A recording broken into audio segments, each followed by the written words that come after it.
గ్రహించాలి. ఇది కాలం తెచ్చిన కరువు కాదు. ఇది కాంగ్రెస్ కక్షతోని మీ మీద రుద్దుతున్న కరువు అని రాష్ట్ర రైతన్నలు గుర్తించాలని చెప్పి నేను కోరుతా ఉన్నాను. ఒకవైపేమో రైతులు పంటలు కాపాడుకోవాలా, అప్పులు ఎట్లా తీర్చాలా అని తపన పడుతుంటే కాంగ్రెస్ మాత్రం రాజకీయ కక్షల సెటిల్మెంట్లో బిజీగా ఉన్నది.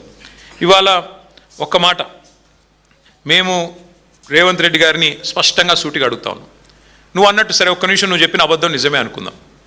కన్నపల్లి దగ్గర 1,00,000 క్యూసెక్కులు పోతున్నా నువ్వు లేవంటున్నావు, కనబడతలేదంటున్నావు, నిజమే అనుకుందాం. మరి కింద పట్టిసీమలో మోటార్ లాంచ్ చేసిండ్రు కదా, అదే గోదావరి నది మీద కింద ఆంధ్రాలో పట్టిసీమ లిఫ్ట్ ఇరిగేషన్ చాలు చేసిండ్రు కదా, కింద వాళ్ళు నీళ్ళు ఎత్తిపోసుకుంటున్నారు కదా, ఇది రైతులకు చూస్తలేరు అనుకుంటున్నావా? కింద ఆంధ్రప్రదేశ్ ప్రభుత్వానికి అదే గోదావరిలో నీళ్ళు ఎట్లు వస్తున్నాయి, పైన నువ్వు నీళ్లు లేవని అబద్ధం ఎట్లా చెప్తా ఉన్నావు? ఇది రైతులు కూడా గ్రహించాలి, రైతులు కూడా ఆలోచించాలని చెప్పి కూడా నేను కోరుతా ఉన్నాను.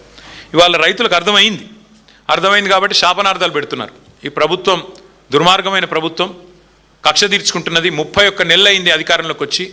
ఒక రైతు గొప్పగా చెప్పినాడు, ఒక రైతన్న, నేను చూసిన వీడియో, అది ఎంత గొప్పగా చెప్పిండంటే, అవునయా కేసీఆర్ గంత పెద్ద ప్రాజెక్ట్ 4 నెలల్లో కట్టిండు, మీరు 4 దశాబ్దాలు శ్రీరామ్ సాగర్ కట్టిరు, 5 దశాబ్దాలు కట్టిరు, కానీ కేసీఆర్ అంతకంటే పెద్ద ప్రాజెక్టు 4 నెలల్లో కట్టిండు.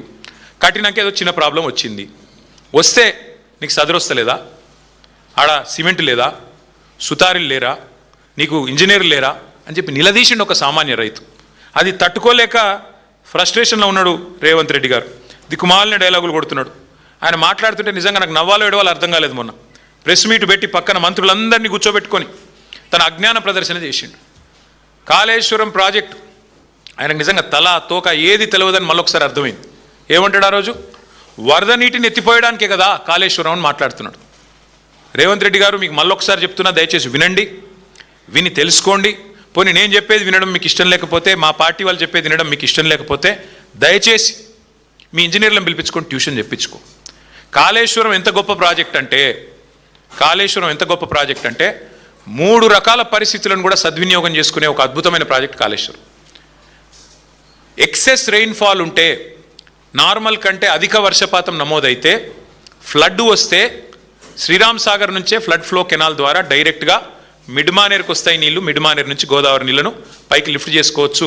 సస్యశ్యామలంగా రాష్ట్రం మొత్తం ఉంటుంది. ఇది ఒక తరీకా. రెండో తరీకా ఏంది? ఎక్సెస్ రెయిన్ఫాల్ కాకుండా నార్మల్ రెయిన్ఫాల్ ఉంటే, సాధారణ వర్షపాతం ఉంటే మీకు ఎస్ఆర్ఎస్పి నుండి కాకతీయ కాలువ ద్వారా ఇంకా కిందికి కడెం నుంచి కిందికి ఎల్లంపల్లికి నీళ్ళు వస్తాయి, అక్కడి నుంచి నీళ్ళు ఎత్తిపోసుకోవచ్చు. ఒకవేళ ఈ రోజున్న పరిస్థితి ఉండి కరువు వచ్చి, ఎల్నీలో లాంటి పరిస్థితులు వచ్చి, వర్షపాతం లేని పరిస్థితిలో ఉంటే, అప్పుడు కూడా ఎక్కడ నీళ్లు ఉంటాయని దేవులాడి దుర్బిని పట్టుకొని వ్యాప్కోస్ లాంటి సంస్థ కప్పచెప్పి దేవులాడి వెతుకులాడి పట్టుకున్న పాయింట్ కాళేశ్వరం. ఆ కాళేశ్వరం పాయింట్లో కన్నెపల్లి పంప్ హౌస్ దగ్గర ఎంత వరస్ట్ సిచ్యువేషన్లో కూడా ఇవాళ కూడా 9 టీఎంసీల నీళ్లు కిందికి పోతున్నాయి. 9 టీఎంసీలు అంటే మీ అంచనా కోసం చెప్తున్నా, 9 హుస్సేన్ సాగర్లతో సమానం. గన్ని నీళ్ళు ఉత్తా కిందికి పోతున్నాయి రోజు, ఎవ్రీడే. ఇది అక్టోబర్ దాకా పారుతూనే ఉంటాయి. రేవంత్ రెడ్డి గారు, దయచేసి మా మీద కక్ష ఉంటే కేసులు పెట్టు, మా మీద కక్ష ఉంటే మమ్మల్ని బూతులు తిట్టు, మా మీద కక్ష ఉంటే ఇంకా